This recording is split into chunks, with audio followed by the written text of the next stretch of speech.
James Pringles here with another video. Welcome back. Today we're going to do something a little bit different. We're going to make the most boring character we can in Dungeons & Dragons 5th edition, as well as the Cypher System.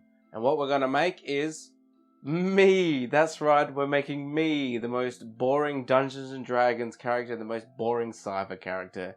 Before I go on to the video though, I would like to say a big thank you to Micro Music for letting me use their music in this video, as well as my previous ones. Thank you so much. If you are enjoying what I'm doing here and you do want to show your support, you can do that by liking, subscribing, and sharing to your friends. If you don't have any friends, just share it to a random fast food worker or something. If you do want to follow me elsewhere, you can on Twitter, Instagram, and Facebook, as well as Coffee. Yes, I do post a few little blog posts here and there. It is all free at the moment, so you can just see any of that, but I just post everything to my Coffee. I would advise checking that out. Really cool stuff there. Well, at least I think so anyway. So if you do stick to the end of the video, I will let you know how you can win a $30 Hero Forge gift voucher. So stay tuned to the end of the video to find that out. Otherwise, let's get on with the video. So we're going to talk about myself in Dungeons & Dragons 5th edition first, just because I think me in a Cypher character is more true to form, just because I can get more customization out of it and I can get more of a mundane character. So in Dungeons & Dragons 5th edition, the best representation of me would be a variant human bard whose background is an entertainer. Now why variant human? Because if you're going to be a human, why would you be anything else? No, but seriously, that feat is pretty cool. So the reason why I picked Very Human is of the feat. I picked Alert, but I want to reflavor it and make it feel more like me. So I've called it Dead Inside, but Alive on Coffee. And I feel like that's really in tune with me. And after the year we've had in 2020, nothing surprises me anymore, and that's why I can't be surprised. Also, I get +5 to initiative, and the reason for that is I drink a lot of coffee, and I like to interject and be the quickest one to interject into a conversation. So that's me there. Now setting up the stats, I use the standard stat array, which is 15, 14, 13, 12, 10, and 8. Now, as a human, you get +1 to 2 stats, so I put that on Charisma and Wisdom, making my highest one Charisma with 16. I think my best quality is my Charisma. I think that I am more charismatic than anything else, and that's why I want to make it the 16. I gave my 14 to Intelligence, and then my 13 to Wisdom, and with that +1 that bumps it up to 14, making them both 14. I like to think that I am both equally intelligent as wise, and I am somewhat both of those. My next stat that I had to do was Constitution with a 12, because I can handle my drink somewhat and I can take a beating, especially mentally. The other one would have to be Dexterity. I do have shaky hands, but I can still do some fine things with my hands. And lastly with an 8 was my Strength. That's my dump stat, because look at me. Look at me. I am not fit, I am not muscular, I am very weak, I have a very sedentary lifestyle. I sit in front of a computer to edit these videos, I sit at a computer at work, and now the most exercise I get is when I dance in front of a camera for you guys. So I'm proficient in animal handling and history, and the reason I'm proficient in animal handling is because I grew up on a farm and I have worked with animals for the majority of my life, and I believe that I would somewhat be trained in dealing with animals. The other one is I love history and I love learning new things, so I do dig into history and find out some information, especially when it comes to classics. I love ancient Greece, I love ancient Rome, I love the classical period, and that's where I do spend a lot of time researching and going down rabbit holes of random interesting history facts. I also have a skill in Perception and Performance. After all, I am performing in front of a camera every week for you guys. I should be somewhat proficient in performing. Perception, I like to think I'm somewhat perceptive. I do notice things around me. I'm not just blind to the world. Unless I haven't had my coffee, and then maybe I've got a disadvantage on my perception until I have my coffee in the morning. So obviously with an entertainer, one of the skills you get is acrobatics. I'm not acrobatic at all. I mean, I did do gymnastics, but I'm not that acrobatic. But I've decided to swap that out for insight, because I can usually tell when someone is lying to me or if someone's just a fake person. Lastly, I'm also trained in persuasion. After all, I do work in sales on the phone at a call center, so I am somewhat persuasive when I want to be anyway. As an entertainer, you do have a proficiency in a musical instrument, as well as a disguise kit. However, I do not disguise, I do not dress up that often. So I swapped that out and decided to go with a gaming set. And what games am I proficient in? Definitely dice games. After all, I'm talking about dice games on the internet. The musical instrument that I get from being a bard as well as being an entertainer. I get a couple of musical instruments, so I thought that was fitting because I did 3 years on the piano, I did 2 years on the saxophone and 1 year on a clarinet, so I'm somewhat skilled. Even though I've learned lots of musical instruments, I still can't read music sheets, and I don't know how to fix that. I've just given up. Alright, onto the abilities of a bard. So obviously at level 1 bard you get bardic inspiration. I like to think that I'm somewhat inspiring. After all, this was the goal of starting this YouTube channel, is to inspire others to tell great stories and for me to tell grander stories, and we bounce off each other. So I like to think that I am inspiring you guys out there. If that is wrong, I'm so sorry. Put that in the comments if I'm the most uninspiring person you know. Otherwise, the other thing you get at level 1 bard is spellcasting. So the 2 cantrips I picked as my bard is Message and Friends. The reason why I picked Message is I do pass notes over the table to my players, and I think that's quite secretive, as well as I'm always texting and whatnot, so I'm always sending messages. I think if I did play this character in D&D, I would have a notepad and I would screw it up and throw it at people, because that's just quite mundane. I think it's quite funny. The reason I picked Friends is because I can be somewhat persuasive, and I do get that advantage on those persuasion checks for people to think I'm cool, and then they get to know me and realize I'm not actually that cool, I'm just another nerd, and I'm like, yep, always have been. The spells that I picked as level 1 bard was Animal Friendship, Charm Person, Identify, and Tasha's Hideous Laughter. Now the reason I picked Animal Friendship is I love animals, I love training dogs, I want to own all the pets that I can, and if I was a bard, I would need this spell to help me befriend everything, and that's why I picked it. I also picked Identify because I love knowing the unknown, I love learning things, and I believe that with my smartphone in my hand, I'm casting Identify as I Google what this is, and Google this information. The reason why I picked Charm Person is I think this was an accident of a spell that I have cast over my YouTube channel. I have somehow charmed you guys into subscribing to have 300 subscribers. So I don't know how I did that, but awesome. And lastly, Tasha's Hideous Laughter. I make jokes, people usually laugh, usually at me, but I do make people laugh and stop for a moment. So I think that was quite fitting as well. So that's me in Dungeons & Dragons 5th edition as a variant human bard entertainer, and I think it works pretty well. So I tried really hard to try and keep it as mundane as possible, because as much as it would be awesome to have magic to take us away from this mundane world, unfortunately it doesn't exist. So in the Cypher System, I decided to make myself a creative speaker who learns quickly, but I want to give it a bit extra flavor, so it seeks knowledge instead. So my sentence now is a creative speaker who seeks knowledge, and that sums me up perfectly in that sentence. From the creative descriptor, I do get a skill in puzzle solving, creating a narrative, writing, and learning something new. And that's perfect, because that is me. I love creating narratives. I do this on a weekly basis when I play my games of Cypher or Dungeons & Dragons or whatever else I'm running. I love writing. It's what I do for my campaigns, as well as I do also enjoy writing as a pastime, and that's why it fits perfectly. And ever since I can remember, I've loved puzzles as a kid, whether it's Sudoku or those little mind games and stuff you get. I love that.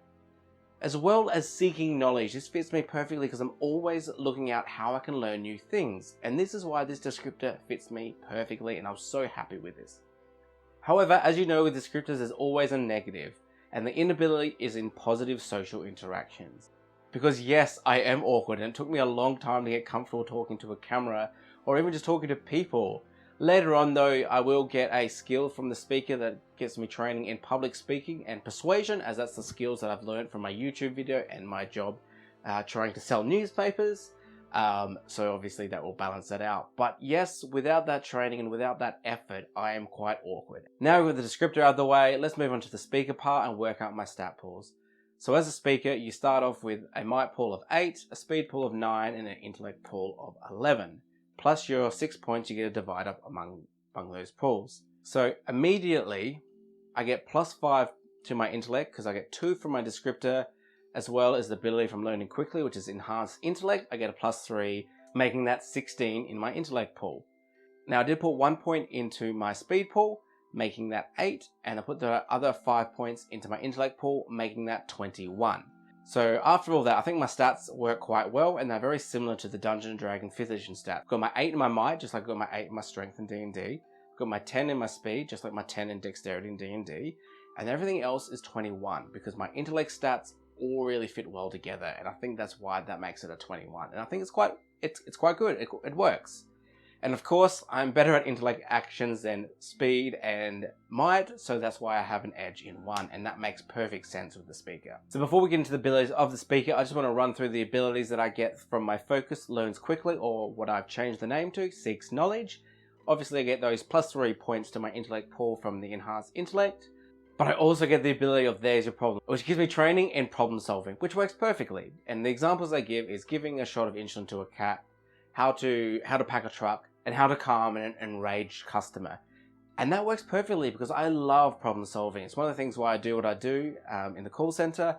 And when I do get an angry customer, I do problem solve and try and calm them down. And I thought that was quite fitting. And this is one of the reasons why I've gone with the focus, beside the general skills and learning more information. And I just think that fits with me. We're going to jump back over to speaker now, and we're going to talk about the 4 abilities that I get to pick as a tier 1 speaker.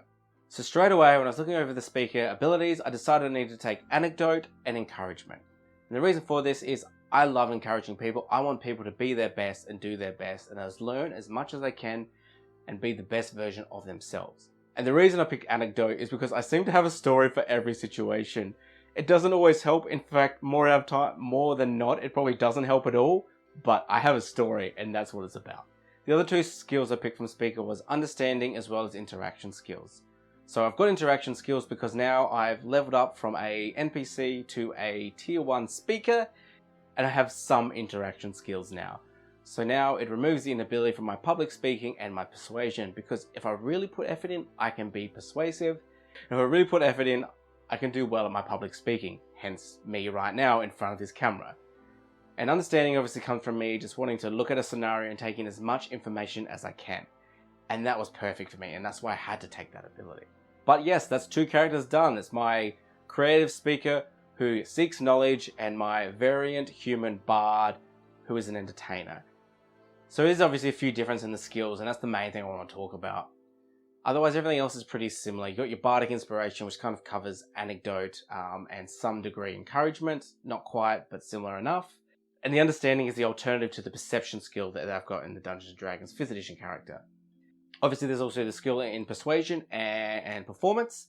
Now, like I said, I don't think I'm always persuasive, and I have to put a lot of effort in to be persuasive.